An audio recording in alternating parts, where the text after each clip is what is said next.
안녕하세요. 저는 남편, 그리고 두 아들과 함께 노년을 보내고 있는 60대 후반의 여성입니다. 지금의 저는 모자랄 것 없이 풍족한 삶을 살고 있지만 몇십 년 전만 하더라도 인생의 밑바닥에서 허덕였습니다. 이런 사실을 알고 있는 사람들은 제게 묻죠. 어떻게 그렇게 힘든 세월을 살 수 있었냐고요. 그럴 때마다 저는 잠시 생각에 잠깁니다. 스스로를 특별하거나 남들보다 뛰어난 능력이 있다고 생각해 본 적은 없습니다. 다만 제게 주어진 하루를 허투루 보낸 적은 없었죠. 아마 그게 제가 가진 유일한 재능이었는지도 모르겠습니다. 돌이켜보면 제가 살아온 인생은 순탄하다는 말과는 거리가 멀었어요. 한때는 세상이 나를 외면하는 것 같고 나한테만 힘든 일이 계속 생기는 것 같았죠. 하지만 그럴 때마다 결국 나를 일으켜 세운 건 누구의 손길도 아닌 제 의지였습니다. 그래서 오늘은 오래된 제 이야기를 해보려고 합니다. 한 여자아이가 어떻게 세상 속에서 자신의 길을 찾아 나갔는지, 그리고 복 없는 인생이라 불리던 사람이 어떻게 스스로 복을 만들어가며 살아냈는지, 그 긴 여정을 꺼내보겠습니다. 제가 자라난 곳은 산과 논이 맞닿은 작은 마을이었습니다. 아침이면 닭이 울고 저녁이면 개 짖는 소리가 들리는 세상과 조금은 떨어져 있는 곳이었어요. 부유하진 않았지만 가난하다고 해서 서럽진 않았습니다. 부모님은 성실했고 따뜻하셨어요. 하지만 일하느라 늘 바쁘셨기에 집안의 첫째였던 제가 두 명의 동생을 보살폈습니다. 다섯 식구가 따닥따닥 붙어 자는 작은 방이었지만 그 방 안에는 웃음이 가득했습니다. 저는 어릴 때부터 책을 좋아했어요. 학교에서 빌린 책을 품에 안고 집으로 돌아오던 그 길이 아직도 생생합니다. 세상이 얼마나 넓은지, 사람은 어떻게 사는지, 책 속 이야기들이 제게 처음으로 바깥 세상을 알려주었죠. 제가 어렸을 때는 딸 자식은 중학교도 안 보내는 집이 많았지만 저희 부모님은 달랐습니다. 특히 엄마는 늘 말씀하셨죠. 명희야, 이제는 여자도 많이 배워야 하는 세상이 올 거야. 살아보니까 그렇더라. 배우는 게 남는 거야. 가진 게 없어도 머리에 담아두면 아무도 못 뺏어가더라고. 우리 명희도 고등학교까지는 보내주마. 엄마, 정말요? 저 그럼 계속 학교 갈 수 있는 거예요? 그래, 네가 이렇게 똑똑한데 아버지랑 같이 노력하다 보면 어떻게든 되지 않겠니? 그러니까 너는 그저 마음 놓고 공부해라. 그 말이 어린 제게는 큰 위로이자 약속이었습니다. 그 말을 듣고 난 후, 저는 어른이 되면 돈을 벌어서 부모님을 편하게 해드려야겠다고 다짐했어요. 상업고등학교에 가서 졸업하면 곧장 일을 시작해 가족의 든든한 힘이 되어주는 것. 그게 제 첫 번째 꿈이었습니다. 그러던 어느 날이었어요. 밖에서 동생들과 놀아주고 들어왔는데 엄마가 동네 아주머니와 마당에서 산에서 캐온 약초를 다듬으며 이야기를 나누고 계셨어요. 평소 엄마와 친하게 지내던 아주머니였고 항상 얼굴이 밝았던 걸로 기억하는데 그날 아주머니 얼굴에는 수심이 가득해 보였습니다. 목소리에도 힘이 하나도 없었죠. 명희 엄마, 우리 애들 아버지 말이야. 일이 안 풀려도 너무 안 풀려. 하는 일마다 말아먹고, 아니 글쎄, 요즘은 자꾸 어디서 다치고 들어와. 왜요? 또 어디 다치셨어요? 지난번에도 산에서 미끄러지셨다고 하지 않았어요? 그러니까 한두 번도 아니고 왜 자꾸 안 좋은 일이 생기는지. 아 참, 명희 엄마, 예전에 어디서 자식들 사주 본 적 있다고 하지 않았어? 요즘 일도 안 풀리고 나도 사주라도 한번 봐야겠어. 좀 알려줘봐. 아, 저도 아는 사람 따라가서 재미로 본 거예요. 근데 잘 안 맞는 것 같아요. 사주가 잘 안 맞는다고 말하는 엄마의 표정은 묘했습니다. 그리고 저희 가족의 사주를 봤다고는 했지만 엄마가 한 번도 말해준 적이 없어 궁금해졌죠. 동네 아주머니가 집으로 돌아간 뒤 저는 저녁을 준비하는 엄마를 도우러 부엌으로 들어갔습니다. 그리고는 아까 낮에 들었던 사주에 대해서 엄마에게 물었어요. 엄마, 아까 낮에 그 아줌마랑 사주 이야기 한 거 들었는데 우리 사주도 봤다면서 왜 말 안 해줬어요? 나도 내 사주 궁금한데. 그걸 들었어? 별거 아니야. 아주 오래전에 재미로 한번 봤었지. 그런데 그런 거 맞지도 않아. 그래도 궁금한데, 저는 뭐래요? 사주 좋대요? 사주, 그게 뭐가 그렇게 궁금하다고. 명희 네 사주는 좀 박복하다더라. 고생을 많이 할 팔자라고 하는데, 어린애가 고생을 하면 뭘 얼마나 하겠어. 명희야, 근데 사주는 사주일 뿐이야. 사람 팔자는 자기가 만들어가는 거고, 공부 열심히 하고 성실하게 살면 복은 스스로 따라오는 거야. 알겠지? 그 말을 하며 제 머리를 쓰다듬는 엄마를 보면서 저는 고개를 끄덕였고, 그때부터 인생은 자신이 만들어가는 거라는 그 말을 가슴에 새기게 되었습니다. 하지만 그 사주가 화근이 되었던 걸까요? 얼마 가지 않아 제 인생의 첫 번째 고난이 찾아왔습니다. 제가 중학교 입학을 앞두고 있을 때쯤이었죠. 부모님은 새벽부터 바빴습니다. 엄마는 아직 자고 있던 저를 흔들어 깨우셨죠. 명희야, 명희야, 일어나봐. 엄마, 엄마, 어디 가요? 아직 캄캄한데. 엄마랑 아버지랑 오늘 약초 캐러 산에 갈 거야. 저녁 먹기 전에는 올 테니까 동생들 잘 돌보고 있어. 알겠지? 네, 엄마. 동생들은 걱정하지 마시고 조심해서 다녀오세요. 저를 중학교에 보내려면 돈이 필요했습니다. 그래서 돈이 되는 약초를 캐려고 산에 가시려는 것 같았어요. 그런데 저는 그날따라 이상하게 마음이 불안했습니다. 동생들을 돌보며 집에 있는데도 심장이 뛰었고, 한시라도 빨리 부모님이 집으로 돌아오기만을 바랬어요. 해가 지고 어스름할 무렵, 저녁 전에는 돌아오겠다던 부모님은 오시지 않았어요. 걱정이 된 저는 마당에 나가서 두 분을 기다렸습니다.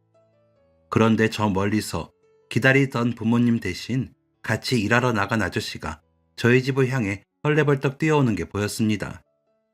아저씨는 저를 보더니 손목을 잡아 끌며 말했습니다. 명희야, 나랑 같이 병원 가자, 병원. 지금 바로 가야 해. 아저씨, 병원이라뇨? 왜요? 설마 저희 부모님한테 무슨 일 생긴 거예요? 네? 명희야, 그게 너희 부모님이 산에서 사고가 났어. 사고요? 사고를 설명하는 아저씨의 말을 듣는 내내 저는 너무 무서웠습니다. 아저씨 말로는 아버지가 돈이 되는 약초를 캐려다가 발을 헛디뎠고, 그걸 본 엄마 역시 아버지를 구하려다 같이 떨어지게 된 거였다고 합니다. 구조대가 출동해 겨우 두 분을 구해 병원으로 옮겼지만, 아버지는 도착하자마자 세상을 떠나셨고, 엄마는 크게 다쳐 의식이 없는 상태라고 하셨어요. 저는 아저씨를 따라 병원으로 향했습니다. 엄마는 수술을 받았지만 오랫동안 누워 계셔야 했고, 깨어난 뒤로는 제게 미안하단 말만 되뇌었습니다. 명희야, 네가 중학교도 가기 전에 이런 일이 생겨서 미안하다. 엄마, 그런 말 하지 마세요. 엄마가 왜 미안해요? 네 사주가 박복하다는 말 안 믿었었는데, 이런 일 겪고 나니까 그 말이 자꾸 생각나네.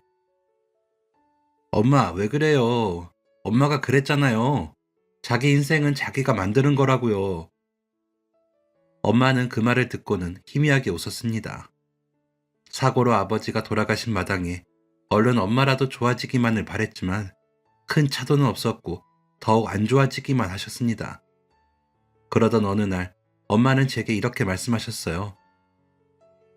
명희야, 노력하면 안 바뀌는 인생은 없어.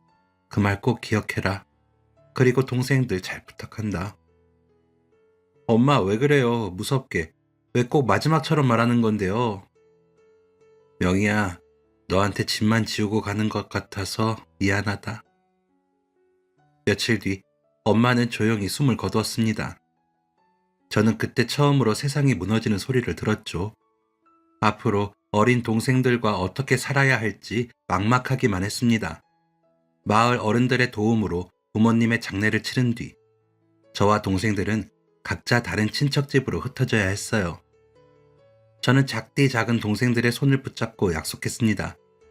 꼭 다시 찾으러 갈 테니 어른들 말씀 잘 들으면서 기다리라고요. 동생들은 떨어지기 싫다며 울었지만, 그때는 살 방법이 그것뿐이었습니다. 저는 고모네 집으로 가게 되었습니다. 고모를 비롯해서 누구 하나 저를 반기는 사람은 없었어요.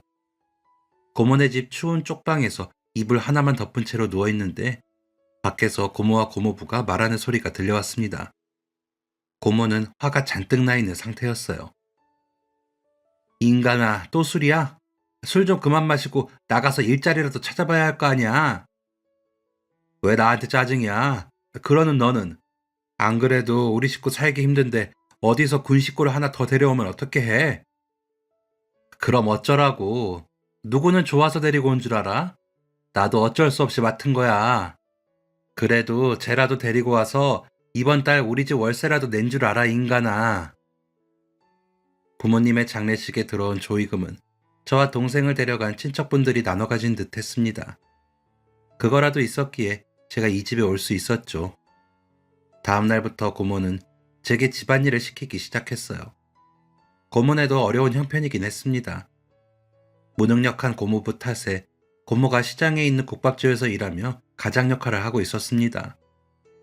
고모부는 고모가 번 돈으로 매일 술만 마셨고 그래서 두 사람은 항상 싸웠습니다. 저는 매일 두 사람이 싸우는 소리를 들으며 잠에 들어야 했어요. 눈을 뜨면 집안일을 했고 고모 자식들 사이에서 눈치가 보여 밥도 제대로 먹지 못하는 날이 이어졌습니다. 어떻게든 돈을 벌어야겠다는 생각만 하고 있었죠. 그 집에서 1년 정도 살았을 무렵 술 때문에 항상 불안불안했던 고모부가 결국에는 사고를 치고야 말았습니다. 누군가의 전화를 받고 급히 밖으로 나갔던 고모가 늦은 밤이 돼서야 씩씩대며 들어오셨어요. 야, 이명희, 물 좀 가져와봐. 고모, 여기요. 이제 오시는 거예요? 고모부는요? 그 인간 결국 사고를 쳤어. 아, 미치겠다, 미치겠어. 이 일을 어쩌면 좋아. 왜요? 고모부한테 무슨 일 있어요? 그 인간이 술에 취해서 시비가 붙어가지고 사람을 때렸단다. 합의 안 해주면 꼼짝없이 감옥 가야 한다고 하는데 돈 나올 구멍이 있어야지. 네 고모부는 남편이 아니라 아주 왼수다, 왼수. 그래도 하나밖에 없는 남편이 감옥 가는 걸 볼 수 없던 고모는 여기저기 전화를 돌리면서 돈을 빌리려는 듯 했지만 쉽진 않은 듯 했어요. 그렇게 한 이틀쯤 지났을 때였죠. 저는 고모가 대문 밖에서 누군가와 대화하는 걸 우연히 듣게 됐습니다. 낯선 목소리가 고모에게 물었습니다. 애는 튼튼해? 그 집에서는 일 잘하고 건강한 애가 좋다고 해서. 그럼요. 애가 또래보다는 덩치가 좀 작아도 손발이 야무져요. 설거지며 빨래며 청소며 다 잘한다니까요. 그런데 얼마 정도 받을 수 있을까요? 그땐 고모가 하는 말이 무슨 뜻인지 몰랐지만 얼마 가지 않아 저는 그 말의 의미를 깨닫게 됐습니다. 며칠 뒤 아침 밥을 하려고 부엌으로 나갔더니 웬일로 고모는 평소보다 일찍 일어나 있었고 직접 아침을 차리고 있었어요. 제가 이 집에 오고 난 이후로 처음 있는 일이었기에 저는 어리둥절했습니다. 고모, 벌써 일어나셨어요? 제가 아침 차려도 되는데. 명희 일어났니? 얼른 앉아서 밥 먹어라. 너 좋아하는 해물 된장찌개 끓였다. 부엌에선 된장찌개 냄새가 났지만 그 냄새가 왠지 낯설게 느껴졌습니다. 고모가 해준 따뜻한 쌀밥과 해물 된장찌개로 밥 한 그릇을 비워내니 고모는 제 옷을 싼 가방을 내밀었습니다. 고모, 이걸 왜 주시는 거예요? 저 어디 가요? 명희야, 네가 일해야 할 곳이 있다. 너 언제까지 우리 집에서 밥만 축내고 살 순 없잖니. 너도 밥값을 해야지. 네? 고모, 저 어디로 보내는 건데요? 제발 저 보내지 마세요. 네? 제가 집안일도 더 잘하고 말도 잘 들을게요. 이미 이야기 끝냈어. 거기 가면 우리 집에서 사는 것보다 훨씬 나을 거야. 그 말을 듣자 며칠 전 고모가 누군가에게 손발이 야무지고 집안일을 다 잘한다고 말했던 게 떠올랐습니다. 그게 바로 저였던 거예요. 순간 밖에서 대문 열리는 소리가 들리며 낯선 중년의 여자가 들어왔습니다. 그리고 그 여자는 고모에게 봉투를 내밀었어요. 그것까지 보자 저는 확실히 알겠더라고요. 고모부의 합의금이 필요했던 고모가 결국 저를 어딘가로 팔아버렸다는 걸요. 봉투 속에 든 돈을 확인한 고모가 제게 말했습니다. 명희 너, 거기 가서 어른들 말 잘 듣고 괜히 말대꾸하지 마. 알았지? 고모, 저 그럼 얼마나 있다가 오는 거예요? 아주 가는 거 아니죠? 잠깐 갔다가 다시 올 수 있는 거죠. 그쵸? 거기서 잘 먹여주고 잘 재워줄 거야. 고모는 제 등을 떠밀었고 낯선 여자가 제 손목을 잡고 밖으로 나갔습니다. 저는 덜컥 겁이 나서 뒤를 돌아봤죠. 고모는 문 앞에 서서 봉투를 쥔 손으로 옷깃을 여미고 있었습니다. 마지막으로 눈을 마주쳤을 때 고모의 표정에는 미안함도 애정도 담겨 있지 않았어요. 다만 이제 끝났다는 듯한 안도의 빛이 잠깐 스치는 것 같았죠. 그게 고모와의 마지막이었습니다. 저는 낯선 여자와 함께 버스를 몇 번이나 갈아타고 인천이라는 곳에 도착했습니다. 난생 처음 타본 큰 버스에다가 태어나서 처음 본 도시였어요. 많은 사람과 시끄러운 자동차 소리에 얼어붙었습니다. 여자는 제 손목을 잡아 끌고 바쁘게 걸어갔습니다. 그러더니 큰 집 앞에 도착했어요. 그런 집은 처음이었습니다. 대문도 크고 2층 집인데다 그 건물을 감싸고 있던 벽도 높았죠. 초인종을 누르자 어떤 아주머니가 나왔고 낯선 여자는 저를 그 아주머니에게 넘겼습니다. 정신을 차려보니 어느새 저는 그 집 안으로 들어와 있었어요. 그리고 아주머니가 말했습니다.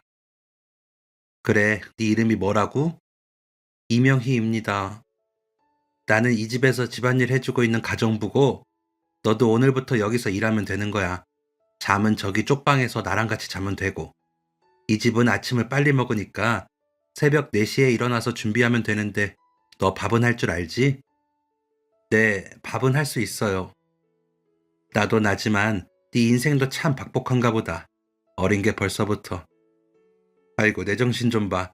얼른 짐 풀고 나가서 사모님한테 인사드리자. 아주머니를 따라 집안 곳곳을 돌아다니며 저는 이 집안의 사람들을 하나하나 소개받았습니다. 사장님과 사모님은 부드럽게 인사를 건넸지만 그래도 어딘가 차가워 보였어요. 집주인에게 인사를 한 뒤 아주머니는 제게 말했습니다. 사모님이 집안에 냄새나는 걸 싫어하니까 설거지 쌓아두지 말고 바로바로 해야 하고 빨래는 되도록 뒤뜰에서 하도록 해. 그리고 1층 안방은 사장님, 사모님 방이고 2층은 이 집 자식들 방인데 그 방 청소를 명의 네가 전담으로 하면 된다. 아침 일찍 학교 가니까 청소는 오전 중에 끝내도록 해. 너 다 외울 수 있겠어? 네, 저 외우는 거 잘해요. 그래, 웬만하면 실수 같은 거 많이 하지 말고. 아참, 그리고 설거지 할 때도 집에 있는 그릇들 깨트리면 안 돼. 사모님이 많이 아끼시는 것들이야. 네, 명심하겠습니다. 아주머니는 집안일에 대한 대략적인 규칙을 알려주셨습니다. 부모님과 함께 살 때나 고모네 집에서 했던 일보다 훨씬 많았기에 숨이 조금 막히는 기분이었지만 모두 기억하려 애썼죠. 그 집에서의 첫날 밤은 눈 깜짝할 사이에 찾아왔습니다. 작은 쪽방에 누워서 천장을 바라보니 부모님과 동생들의 얼굴이 차례로 떠올랐어요. 그리고 그 다음에는 고모의 목소리가 들리는 듯 했습니다. 밥만 축내지 말고 시키는 대로 하라는 목소리가 냉정했지만 저의 현실을 일깨워주는 듯 했죠. 저는 이미 알고 있었습니다. 이제와 싫다고 해봤자 달라질 것도 돌아갈 것도 없다는 걸요. 그래서 최선을 다해 이 집에서 살아남아 보기로 마음을 다잡았습니다. 그렇게 저는 불안과 두려움 사이에서 나름의 결심을 했습니다. 다음 날 아침, 저는 새벽같이 눈을 떴습니다. 긴장을 하고 잠들어서 그랬는지 몸 여기저기가 찌부둥했어요. 아주머니는 벌써 나가서 아침을 준비하시는 듯 했습니다. 아주머니, 죄송해요.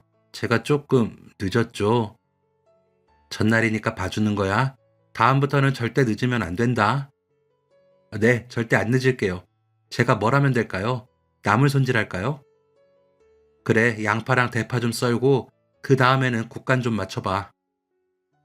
아주머니의 말이 끝나자 저는 깊게 숨을 들이마시고 조심스레 움직였습니다. 하지만 첫 시도는 순조롭지 않았어요.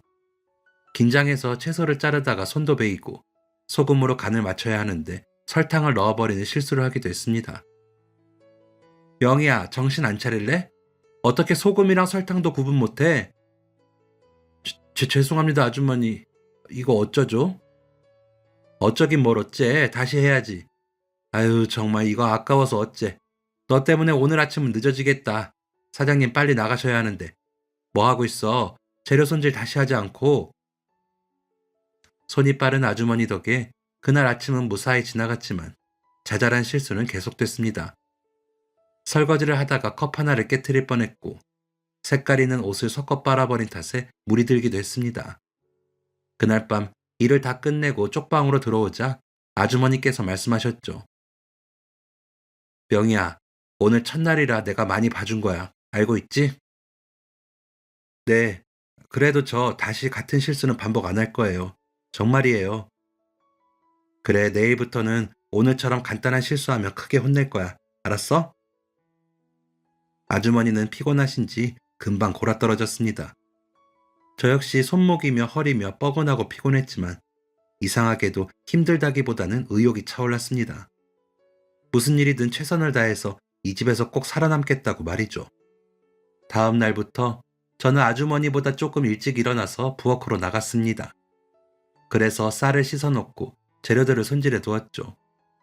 칼질이나 불 조절, 그리고 식구들 식성대로 밥물 맞추는 것도 자연스러워졌습니다.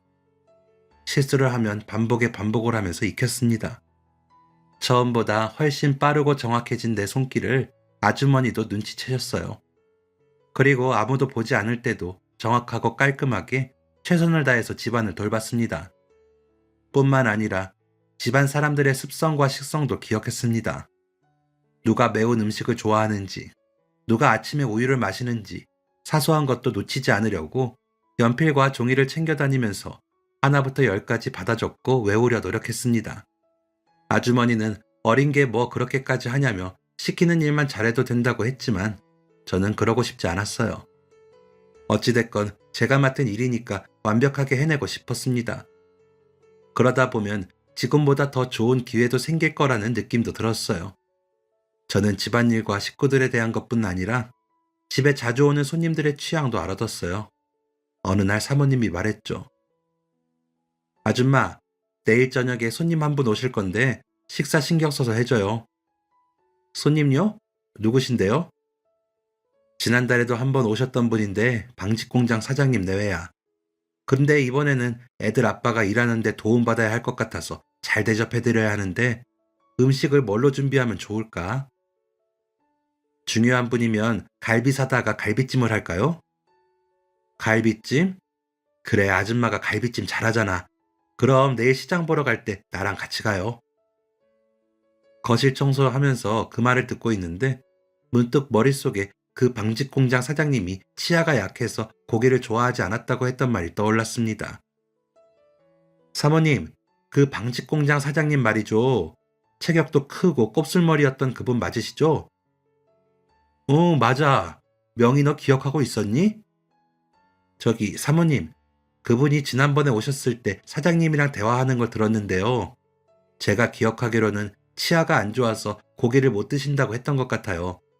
중요한 손님이라고 해서 제가 메모해놨던 게 기억나요.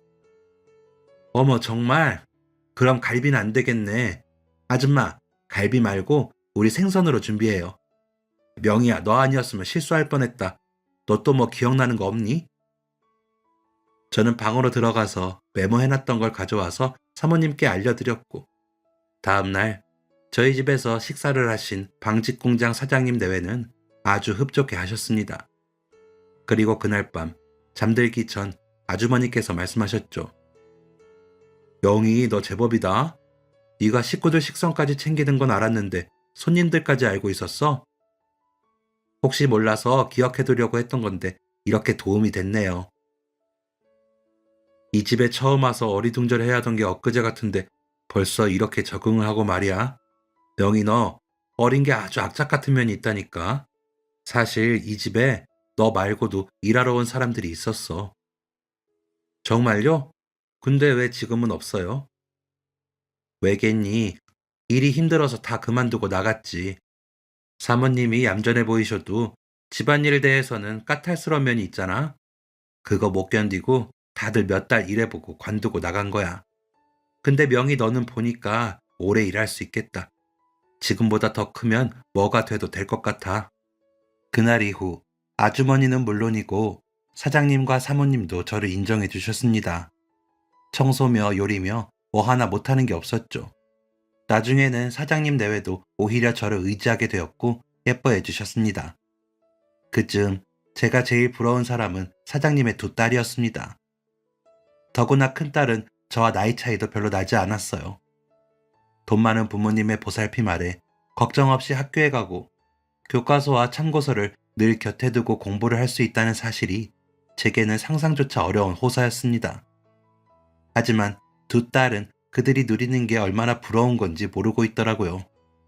사모님이 아무리 잔소리를 해도 그들에게 공부는 항상 뒷전이었습니다. 그러다 보니 당연히 성적은 늘 바닥에서 벗어나지 못했고 딸의 성적표를 보면서 한숨을 쉬는 사모님의 표정이 자주 눈에 들어왔어요. 내가 속상해서 정말. 사모님, 왜 그러세요? 무슨 일인데 그러세요? 명희야, 정말이지 속상해 죽겠다. 이것 좀 봐. 성적이 또 바닥이야, 바닥. 등수가 대체 이게 뭐니? 대체 뭐가 모자라서 저러는지 몰라. 다른 건 신경 안 쓰고 공부만 하라는데 왜 저러나 모르겠다. 아주 호강이 넘쳤지, 넘쳤어. 다음에 더 잘하면 되죠. 너무 걱정 마세요. 근데 사모님, 혹시 이 책이랑 문제집들 버리는 거예요? 아, 그거? 응, 명희 네가 좀 버려줘. 애들은 다 봐서 필요 없다고 해서. 교과서와 참고서를 보자 저는 그동안 사느라 잊고 있었던 배움에 대한 욕심이 살아났습니다. 사모님, 이거 제가 가져다 봐도 될까요? 그걸? 명희 네가 보려고? 버리려던 건데 괜찮겠니? 네, 저는 이것도 감지덕지예요. 감사합니다. 저는 사모님의 딸이 쓰던 책과 노트를 챙겼습니다. 이미 낡고 몇 장은 낙서로 채워져 있거나 중간중간 찢어진 페이지도 있었어요. 하지만 제게는 보물이나 다름없었습니다. 그날 이후 저는 하루 일을 마치면 모두 잠든 사이 조용히 부엌으로 나와서 촛불 하나를 켜두고 책을 펼쳤습니다. 짧은 시간에 모든 걸 완벽하게 흡수할 수는 없었지만 틈틈이 지식을 채워갔죠. 언젠가는 지금 익혀간 지식들이 제게 도움이 됐으면 좋겠다는 생각이 들었습니다.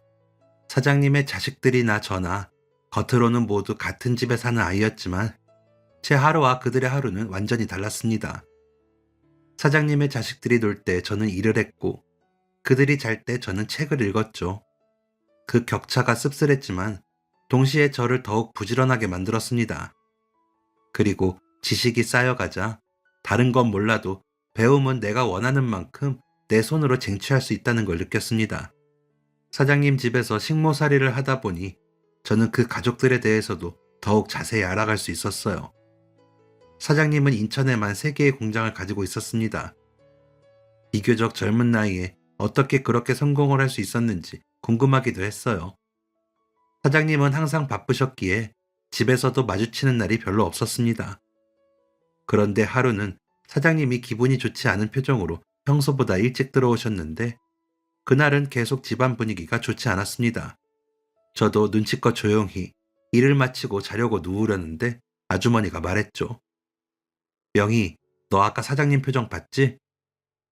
네, 안 좋은 일이 있으셨나 봐요. 표정이 별로시더라고요. 아마 또 회장님한테 혼이 나신 모양이야. 회장님이요? 아, 명희 너는 아직 한 번도 못 봤겠구나. 사장님 아버지가 회장님이야. 사장님이 운영하는 공장도 다 회장님 거야. 저는 아주머니의 말에 깜짝 놀랐습니다. 사장님은 단순히 회장님의 명령으로 인천에 내려와 공장을 돌보기만 하는 중이라는 거였죠. 사장님이 몇 년 전에 사업하다가 크게 실수를 해서 여기로 내려와서 공장 관리하면서 다시 사업을 배우는 중이라고 하더라고. 회장님이 가끔 오셔서 아들이 잘하고 있나 확인하고 가시는데 사장님은 그게 스트레스인가 보더라고. 그래서 회장님이 오신다고 하면 며칠 전부터 저렇게 기분이 안 좋은 거야. 아주머니, 그러면 그 회장님은 어떤 분이세요? 나도 자세한 건 모르지만 대단한 사람이지. 무일푼으로 시작해서 지금처럼 크게 성공하신 거라더라. 그리고 사람 보는 눈이 좋다고 하더라고. 나중에 회장님 오시면 버릇없이 굴지 말고 특히나 더 예의 있게 행동해야 해. 알겠지?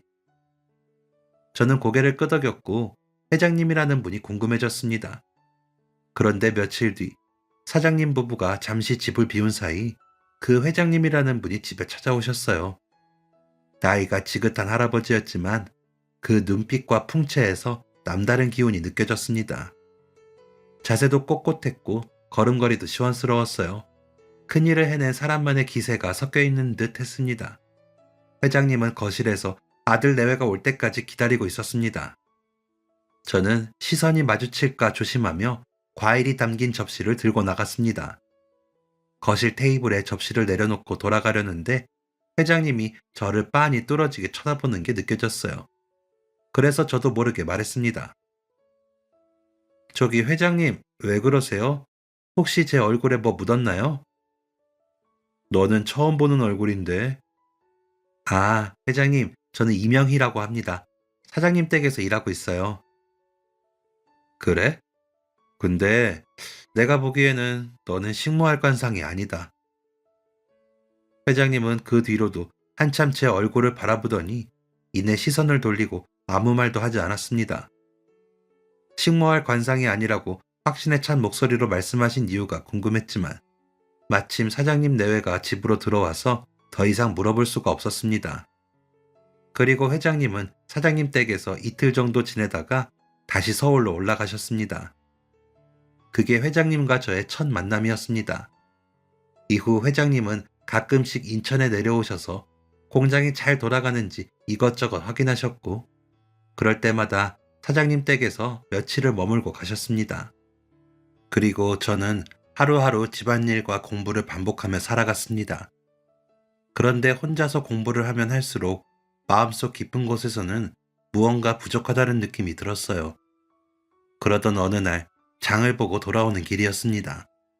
골목을 돌아서는데 벽에 붙은 작은 종이가 눈에 들어왔습니다. 야학 학생 모집이라는 글자가 선명했죠. 가만히 벽보를 바라보는데 가슴이 뜨겁게 뛰면서 다시 공부하고 싶다는 마음이 솟아올랐습니다. 밤마다 사장님의 딸이 버린 책으로 독학을 하곤 했지만 혼자서는 한계가 있었거든요. 특히 영어가 그랬습니다. 국어나 수학은 혼자서도 조금씩 이해할 수 있었지만 영어는 달랐어요. 발음, 문법, 단어 하나하나까지 제대로 배우려면 누군가가 옆에서 가르쳐 주어야 했습니다. 그날 저는 집에 돌아와 조심스레 사모님께 말을 꺼냈어요. 사모님, 저 드릴 말씀이 있어요. 그래, 명희야, 무슨 일이니? 오늘 장 보고 오는데 근처에서 야학을 하고 있다는 걸 보게 됐거든요. 사모님이 허락해 주시면 거기서 공부를 하고 싶습니다. 물론 집안일 다 끝내고 남는 시간에요. 하긴 명희 네가 우리 큰딸이랑 나이가 비슷했지. 한참 공부할 나이긴 하지. 그래, 일에 지장만 없으면 나는 괜찮다. 정말요? 사모님, 감사합니다. 감사합니다. 허락을 받은 뒤 저는 가슴이 벅차서 손끝이 떨렸습니다. 그날 이후 저는 일이 끝나면 필기구와 공책을 챙겨서 야학으로 향했어요. 교실 문을 열고 들어서자 혼자서 책을 펼치던 부엌과는 전혀 다른 공간이 펼쳐졌죠. 선생님의 목소리, 친구들의 질문, 그리고 직접 배우고 서로 확인하는 과정은 저에게 새로운 세계처럼 느껴졌습니다. 야학을 다니며 공부를 시작한 지 1년쯤 되었을 때였어요. 그날도 공부를 하고 집으로 들어갔는데 정원 쪽에 누군가 서 있는 게 보였습니다. 풍채를 보자마자 저는 바로 회장님이라는 걸 알 수 있었어요. 며칠 전에 아주머니께서 회장님이 또 한 번 집에 들르실 거라고 말씀해 주신 게 떠올랐죠. 회장님은 잠시 바람을 쐬러 나오신 듯 했고 저는 방해가 되지 않도록 조용히 들어가려고 했습니다. 그런데 그때 제 인기척을 느끼셨는지 회장님이 큰 소리로 말했습니다. 거기 누구요? 아, 회장님, 안녕하세요. 저 명희예요. 명희. 집에서 일하는 명희요. 아, 그 애구나. 근처에 일 때문에 왔다가 늦어져서 자고 가려고 들렀다. 근데 너는 다 큰 처녀가 이렇게 늦은 시간에 어딜 다녀오는 거냐? 그게 요즘 야학에 다니면서 공부하고 있어요. 야학에 공부를 하러 다니고 있다고? 명이라고 했지? 그래, 어떻게 이런 일을 하게 됐지? 부모님은 어디 계시고? 저는 회장님께 지금까지 겪은 일을 차분히 털어놓았습니다. 갑자기 부모님이 돌아가신 일, 그래서 동생들과 떨어져 고모 집에서 살게 된 일, 그러다 이렇게 식모살이를 하게 된 것까지요. 회장님은 중간중간 고개를 끄덕이며 들어주셨고, 이야기가 끝나자 잠시 생각하는 듯 눈을 감았다 뜨시더니 제게 말씀하셨습니다. 명희, 너 예전에 내가 너한테 했던 말 기억하냐? 내가 너한테 식모할 관상이 아니라고 했던 거 말이다. 네, 기억나요. 사실 그때 왜 그런 말을 하셨는지 너무 궁금했는데 사장님이 오셔서 못 물어봤어요. 내가 맨손으로 사업 일구고 많은 사람들 만나다 보니 알게 된 것이 하나 있어. 노력하는 사람들을 보면 그게 언제 어디서든 티가 난다. 내가 듣자 하니 우리 며느리도 네 칭찬을 많이 하고 그동안 아들 집에 올 때마다 명희 네가 제일 먼저 일어나서 제일 늦게까지 깨어있더라.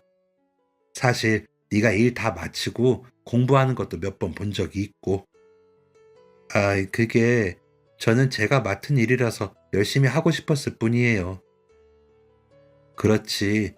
하지만 모든 사람이 다 명희 너처럼 생각하는 건 아니다. 그냥 주어진 것만 하는 사람이 대부분이고 그 이상의 노력을 하는 사람들은 생각보다 많지 않아. 자신의 삶을 바꾸고 싶다면 지금까지와는 다른 훨씬 큰 노력을 해야 하는데도 말이다. 근데 명희 너는 다르더구나. 네 얼굴에는 총기와 인생을 바꿔보겠다는 집념이 있어.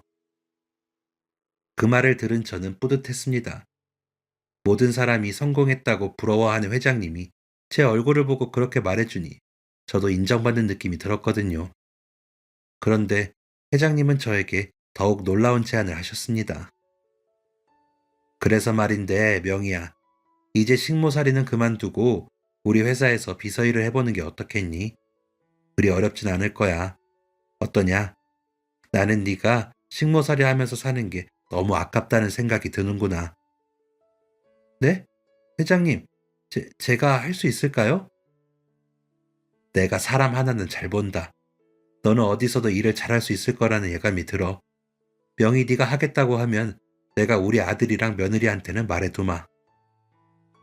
저는 심장이 뛰었습니다. 눈앞에 놓인 기회를 놓치면 안 된다는 걸 직감했죠. 그렇게 저는 서울로 올라가 회장님의 회사에서 비서 생활을 시작했습니다.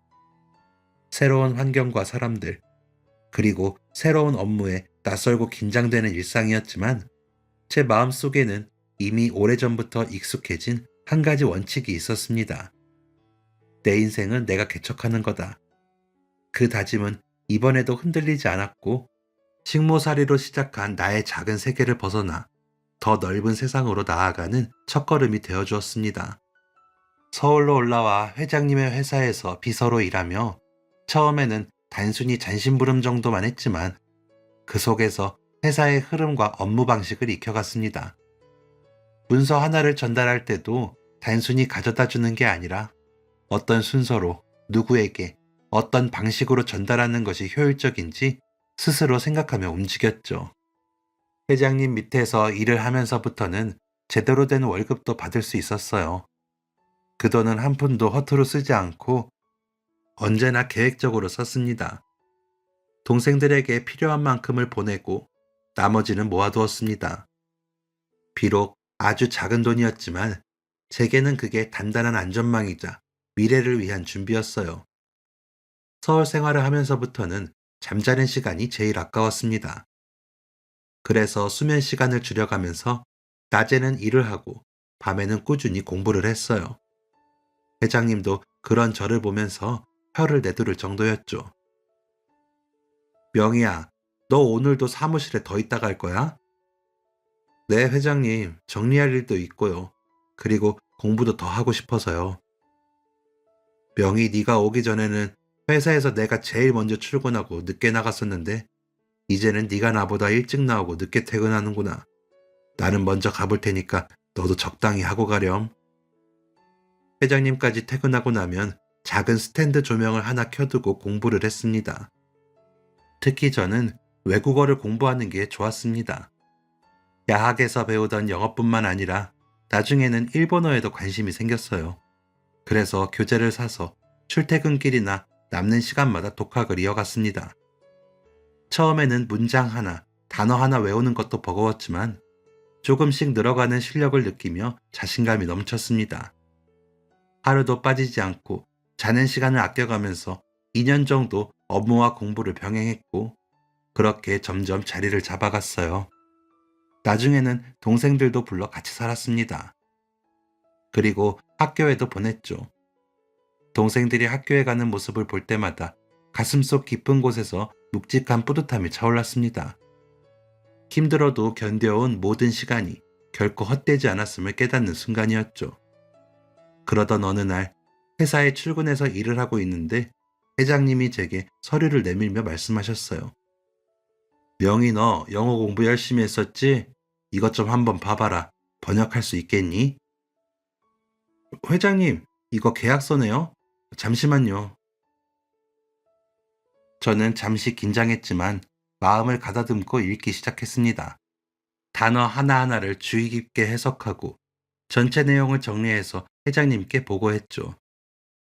회장님은 계약서와 제 얼굴을 번갈아 바라보시다가 놀란 눈으로 말했습니다. 명희, 네가 공부를 하고 있는 줄은 알았지만 이 정도였을 줄이야. 대학까지 나왔다는 웬만한 직원보다 명희 네가 낫다. 아니에요, 회장님. 과찬이세요. 과찬이라니? 내가 언제 입에 발린 말 하는 거 봤냐? 명희, 네 실력 이대로 비서만 하기에는 아까울 정도야. 앞으로 나는 외국 회사와도 일해볼 생각이다. 그래서 영어를 잘하는 사람들이 필요해. 명희 네가 도와줬으면 싶은데 내가 외국 거래처 사람들 만날 때 네가 그 자리에 함께 해주면 좋겠다. 영어 공부 더 열심히 하렴. 회장님의 그 제안은 제게 새로운 문을 열어주었습니다. 그리고 이어서 말씀하셨죠. 그리고 명희 네가 더 공부하고 싶다면 내가 지원해 줄 수도 있다. 사실 너 데려왔을 때는 네가 이 정도로 할 줄은 몰랐다. 가까이서 보니 너는 네 삶을 바꾸려 항상 엄청난 노력을 하는 사람이더구나. 회장님께서 좋게 봐주시는 거죠. 명희야, 나는 자기 인생을 너처럼 개척하는 사람한테는 투자도 해줄 수 있다. 대학교에 가고 싶다면 가게 도와줄 수도 있어. 우리 회사 인재를 양성하는 일이니 말이다. 대학교요? 제 나이에 너무 늦은 게 아닐까요? 배움에 늦고 빠른 게 어딨어. 그러지 말고 도전해봐라. 저는 기쁨과 책임감이 뒤섞인 마음으로 고개를 끄덕였습니다. 그리고 야간대학교 입학을 결정했어요. 일과 학업을 병행하는 일은 쉽지 않았지만 장학금까지 받았습니다. 회장님은 저를 아끼며 필요한 조언과 지원을 아끼지 않으셨어요. 그렇게 저는 또 한 번 내 삶의 한계를 스스로 넘어섰습니다. 야간 대학교를 졸업하고 나자 저는 더 이상 단순히 비서가 아니었습니다. 회장님의 회사에서 중요 부서에 배치되었고 특히 외국과의 거래를 담당하는 부서에서 제 역할은 점점 커져갔어요. 영어와 일본어로 된 계약서와 문서를 처리하고 해외 거래처와 직접 소통하며 회사의 중요한 결정을 지원하는 위치까지 올라가 있었습니다. 물론 그 과정에서 제가 여자라고 의심을 하거나 무시하는 사람도 있었습니다. 그래서 저는 남들보다 몇 배는 더 열심히 해야만 했습니다. 스스로를 증명해야 했고 무엇보다 제게 기회를 준 회장님의 얼굴에 먹칠을 할 수는 없었으니까요. 그러면서 마침내 제가 성과를 내자 그제야 저를 의심하던 사람들도 인정을 해주었습니다. 그렇게 회사에서 입지를 굳혀갈 때쯤 저는 한 남자를 만나게 됐습니다. 그 역시 회사에서 일하는 직원이었는데 업무 능력이 뛰어났고 판단력과 성실함이 남달라서 회장님이 아끼는 사람이었습니다.